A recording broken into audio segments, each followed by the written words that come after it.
Welcome to our Hong Kong Brief program. Today, we dive into the frosty world of ice cream and gelato, as Hong Kong's love for these icy treats continues to flourish even in the winter chill. With new shops popping up and a focus on healthier options, it seems like the city just can't get enough of these delightful desserts. Next up, we explore the booming financial sector in Hong Kong, where private banks are ramping up hiring to accommodate a wave of investments from mainland China. With the aim of nearly doubling private wealth assets by 2030, banks like UBS are expanding their services to cater to affluent clients looking for offshore diversification. The financial landscape is buzzing with opportunities. Lastly, we tackle the complexities surrounding ethnic minorities in Hong Kong.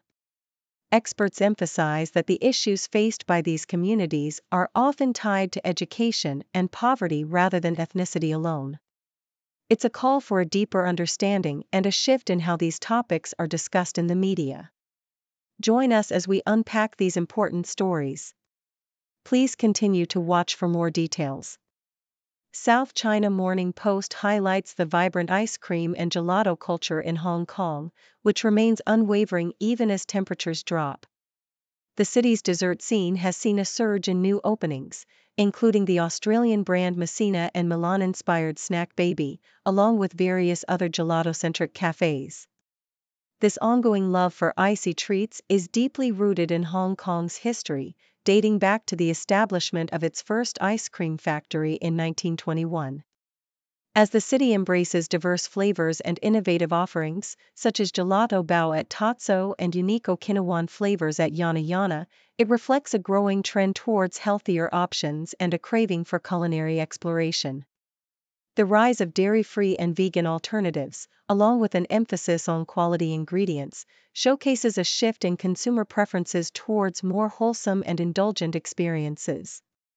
In another piece, South China Morning Post reports on the hiring boom among private banks in Hong Kong, driven by an influx of wealth from mainland China.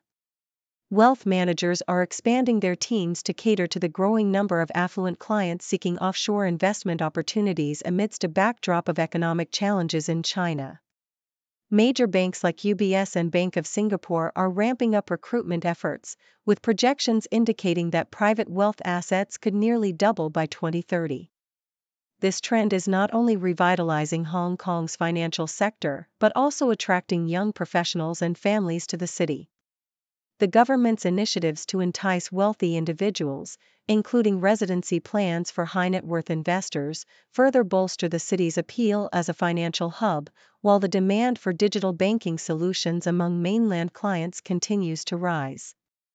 In a reflective commentary, South China Morning Post examines the challenges faced by ethnic minorities in Hong Kong, emphasizing that the real issues stem from education and poverty rather than ethnicity itself. The author argues that the term ethnic minority has become a stereotype that oversimplifies the complexities of social challenges, pointing out that many of these issues relate to socioeconomic status and access to quality education. The struggles of ethnic minority children in local schools highlight systemic problems in the education system rather than a failure of the individuals themselves. The piece calls for a shift in narrative, urging society to address the root causes of these challenges and to recognize the valuable contributions of ethnic minorities to the city's socio-economic fabric. It advocates for a more inclusive approach that goes beyond labeling and seeks to empower all communities within Hong Kong.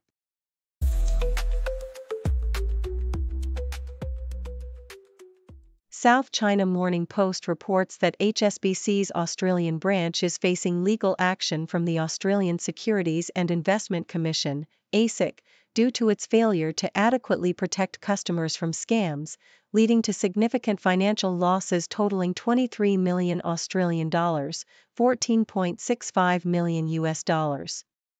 The ASIC's claim highlights that over 950 reports of unauthorized transactions were filed between January 2020 and August 2024, with a staggering 70% of these claims occurring in just 6 months from October 2023 to March 2024.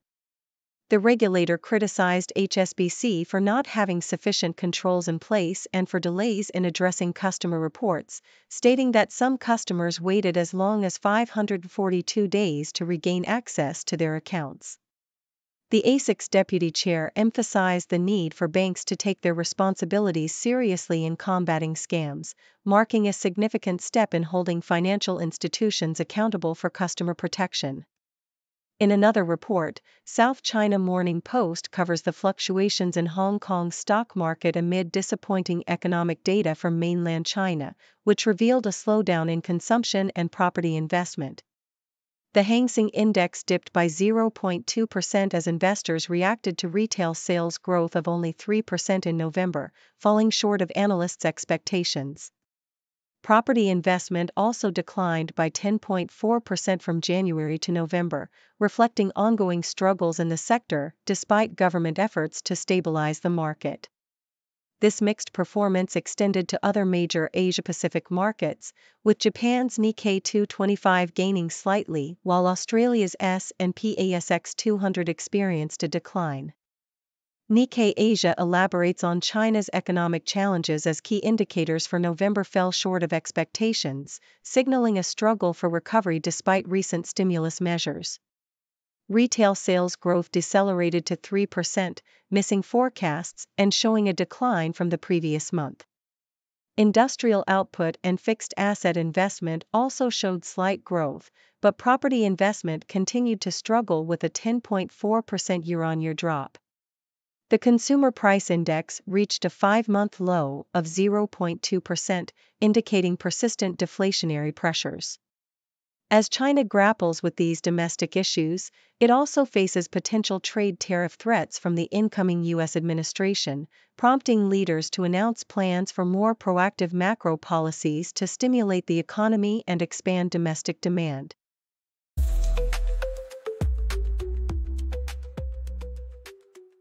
South China Morning Post highlights a significant cultural shift as Taiwan's historical influence over mainland China diminishes, marking a transition from a once vibrant cultural exchange to a more muted presence.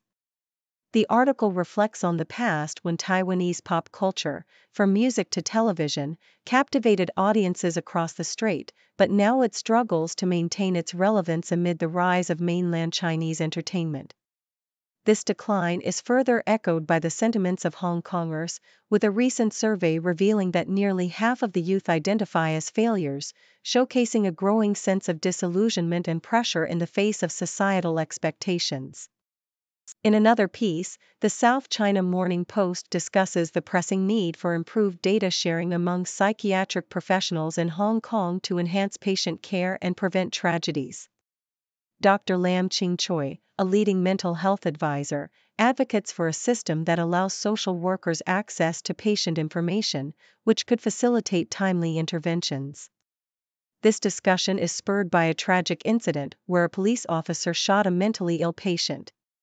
Experts stress the importance of balancing patient privacy with the necessity of information sharing to create a more effective support network, especially for vulnerable youth facing increasing mental health challenges, evidenced by a rise in teenage suicides.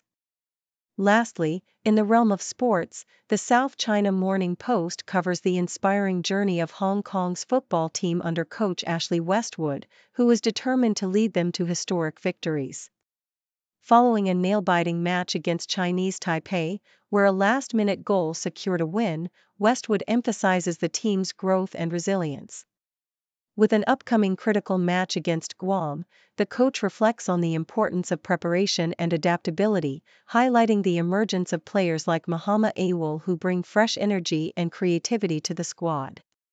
The article captures the optimism surrounding the team's potential to achieve a remarkable winning streak, reigniting hopes for Hong Kong football's future.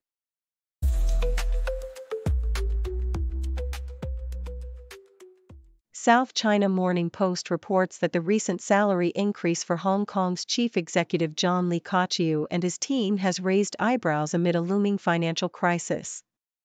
Politically appointed officials received a 1.8% pay hike in July, despite the government facing a significant budget deficit projected to reach 100 billion Hong Kong dollars. While civil service pay adjustments are more widely discussed, the Executive Council opted for a modest 3% increase, despite a pay trend survey suggesting higher raises. The city's economic outlook is bleak, with many businesses expressing pessimism about the future. Lawmakers are now discussing potential pay cuts for officials, recalling past instances where leaders took pay cuts during economic downturns.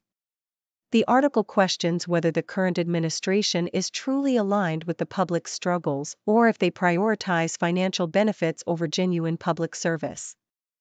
South China Morning Post also highlights a humorous yet poignant story of a Hong Kong woman, known as Daily Life of the Slightly Plump Xiang, who faced rejection at a matchmaking corner in Guangzhou due to her height and age.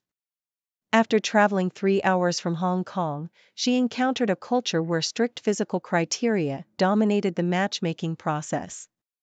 Despite being a fashion blogger with a substantial following, she was turned away by potential suitors' parents who sought partners meeting specific height requirements. Her experience sparked a wave of ridicule online, as many netizens criticized the unrealistic expectations of participants in these matchmaking events. Xiang's candid remarks about prioritizing her career over relationships resonated with many, highlighting the pressures faced by women in the dating scene, particularly in mainland China. South China Morning Post further reports on the plight of Olympic table tennis champion Fan Zhendong, who recently called for respect for his privacy after being mobbed by fans in a hotel lobby. Following his victory in a league match, the world number one faced a surge of admirers, prompting him to plead for fans to find more appropriate ways to show their support without intruding into his personal life. This incident sheds light on the ongoing issue of obsessive fan culture in China, which has intensified since the Paris Olympics. Fans' appeal for boundaries echoes previous experiences where athletes, including teenage diving star Quan Hongchan, have been overwhelmed by fans.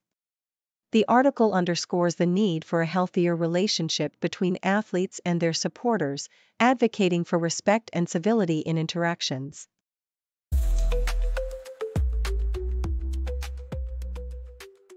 South China Morning Post reports that Macau is looking to diversify its economy away from its heavy reliance on the casino industry, with the nearby Hengqin Island seen as a key to this transformation. The island, which is significantly larger than Macau, presents opportunities for the expansion of the meetings, incentives, conferences, and exhibitions (MICE) sector. Under the leadership of incoming Chief Executive Sam Ho Fai, Macau aims to nurture 4 main industries: health, finance, technology, and MICE. The MICE sector has already seen growth, with over 900 conventions held in the past year, but challenges remain as event organizers seek more cost-effective options. Hengqin's development zone, established for economic integration between Guangdong and Macau, is expected to provide additional space for MICE events and other industries, despite the slow progress anticipated in the coming years. The retail landscape in Hong Kong is undergoing significant changes, as reported by South China Morning Post, with many brands shifting their focus to online sales to adapt to new consumer habits. As the prices in mainland China attract shoppers across the border, physical retail sales have continued to decline, with a notable drop of 2.9% year-on-year in October.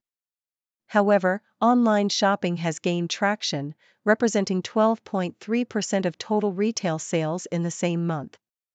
Brands like Jane Claire are successfully leveraging online platforms while also maintaining a physical presence to enhance customer engagement.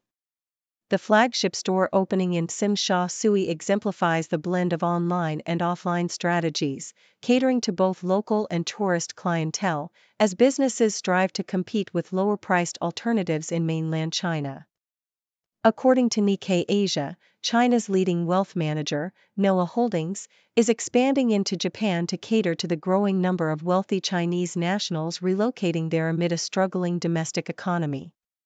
With a significant decline in revenue from its mainland operations, Noah is focusing on the burgeoning demand for wealth management services among Mandarin-speaking clients in Japan. The company has opened a new office and is actively hiring relationship managers to better serve this demographic. As the Chinese economy faces challenges, including a sluggish real estate market, NOAA is also exploring opportunities in other international markets like Canada and Australia, while navigating mixed results from domestic stimulus measures.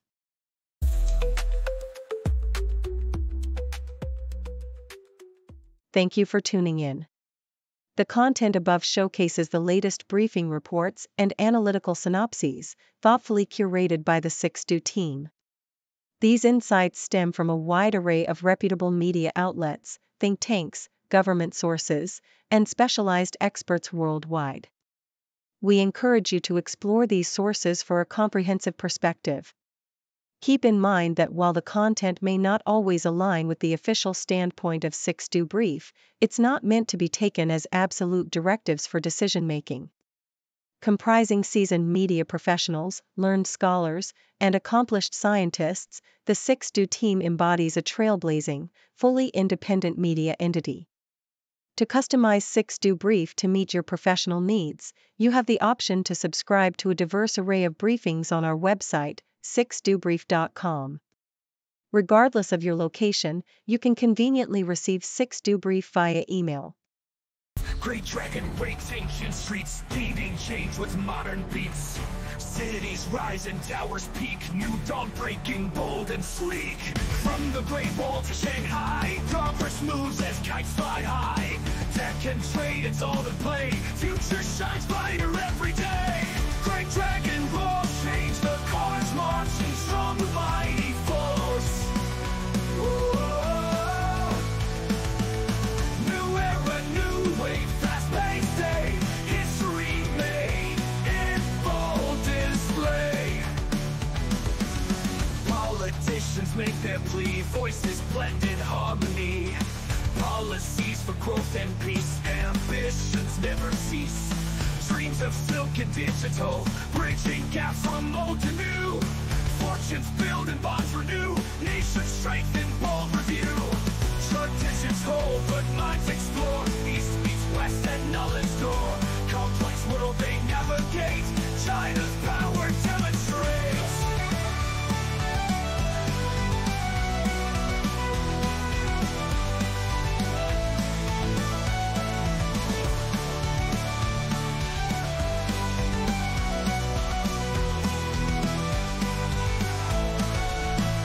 From the Great Wall to Shanghai, progress moves as kites fly high. Tech and trade, it's all to play, future shines brighter every day. Great dragon roars, change the course, marching strong with mighty force. New era, new way, fast-paced day, history made in bold display. Politicians make their plea, voices blend in harmony. Policies for growth and peace, ambitions their growth and peace. New era, new way, fast-paced day, history made in bold display. History made in bold display. Politicians make their plea, voices blend in harmony. Policies for growth and peace, ambitions never cease. Dreams of silk and digital, bridging gaps from old to new. Fortunes build and bonds renew, nations strengthen, bold review. Traditions hold, but minds explore, east meets west and knowledge door. Complex world they navigate, China's power never cease. Dreams of silk and digital, bridging gaps from old to new. Fortunes build and bonds renew, nations strengthen, bold review. Traditions hold,